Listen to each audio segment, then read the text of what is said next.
আমরা দেখতে পাই আমাদের মধ্যে অনেক গরিব মানুষ আছে যারা কোরবানির পশু কিনতে পারে না। আমরা অনেক পয়সাওয়ালারা আপনারা আছেন যারা কোরবানির পশু কিনার তৌফিক আল্লাহ দেয়।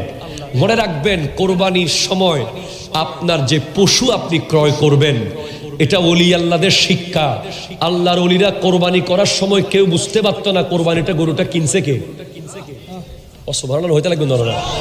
আল্লাহর ওলিরা যারা কোরবানি দিতেন, ওনারা কোরবানি দেওয়ার সময় আশেপাশের মানুষ বুঝতো না যে এই পশুর টাকা কে দিছে, এটা কোরবানি কে দিচ্ছেন।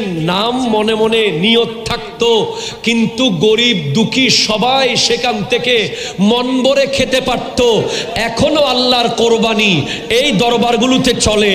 দুনিয়ার যে কোনো আত্মীয়র বাড়িতে গেলে আপনি উপোস যেতে হতেও পারে, কিন্তু ওলি আল্লাহর দরবার থেকে উপোস যাওয়ার সম্ভাবনা নাই।